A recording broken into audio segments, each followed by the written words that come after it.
ठाण्यात घरगुती gas cylinder दर वाढीविरोधात शरद पवारांची राष्ट्रवादी आक्रमक. ठाणे जिल्हाधिकारी कार्यालयाबाहेर चूल पेटवून गॅस दर वाढीचा केला निषेध. महिला दिनाची अनोखी भेट, गॅस सिलेंडर जातोय हजारावर थेट, अशा आशयाचे महिलांच्या हातात फलक. मोदी सरकारचा जाहीर निषेध, अशा आशयाच्या बॅनरवर प्रतिकात्मक गॅस सिलेंडर. केंद्र सरकारविरोधात जोरदार घोषणाबाजी. जिल्हाधिकारी कार्यालयाबाहेर मांडलेल्या चुलीवर महिला कार्यकर्त्यांनी जेवण बनवत केला निषेध. युद्ध सुरू आहे तर दुसरीकडे भारतामध्ये महागाई वाढताना पाहायला मिळते. गृहिणींचा जो काही आर्थिक बजेट आहे तो कोलमडताना पाहायला मिळतो, कारण गॅस सिलेंडर जो आहे तो महागलेला आहे. उद्या महिला दिन आहे आणि या महिला दिनीच्या एक दिवस आधीच या महिलांना परत खड्ड्यात घालण्याचं काम या केंद्र शासनाने केलेलं आहे. आज घरगुती गॅस 60 रुपयांनी महागलाय आणि कमर्शियल गॅस 118 रुपयांनी. म्हणजे तुम्ही म्हटला तसं की आज 5-6 दिवस झालेत या इराण वॉरला, आणि ऑलरेडी आपले पुरी साहेब जे आपले मंत्री आहेत ते म्हणतात की आमच्याकडे मुबलक साठा आहे. मग जो तुमच्याकडे मुबलक साठा आहे, मग आमच्या महिलांना, गृहिणींना खड्ड्यात का तुम्ही घालत आहे?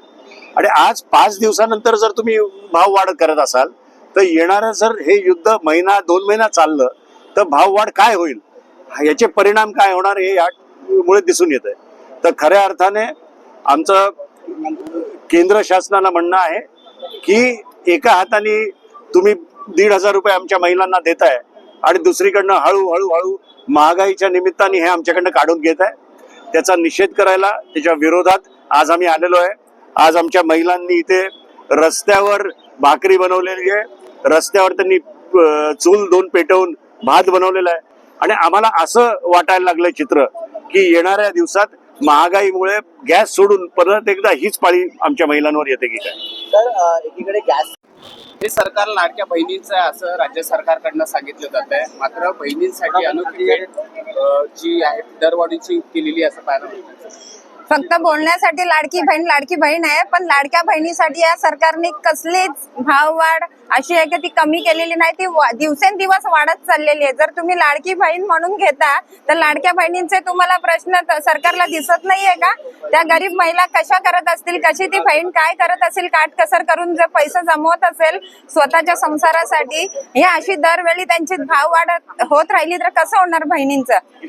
आणि उद्या महिला दिन आहे तर महिला दिनाच्या निमित्त त्यांनी ही मोठी भेट सरकारने जर दिली आहे भाववाढ करून, तर ह्या सरकारला आणखीन बोलायचं तरी काय आपण सर्वांनी महिलांनी?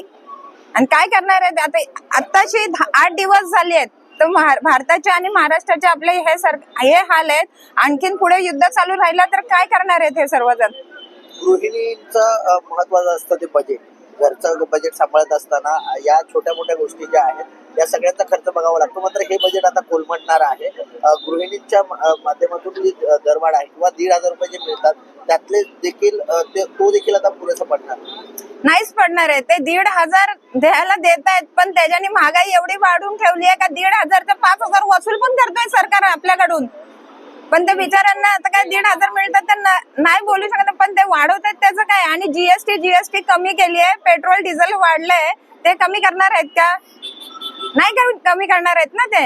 आता सरकारच असं झालं की स्वतःला विश्वगुरु म्हणून घेते. मग काय, कशाला म्हणून घेताय तुम्ही विश्वगुरु सरकार स्वतःला?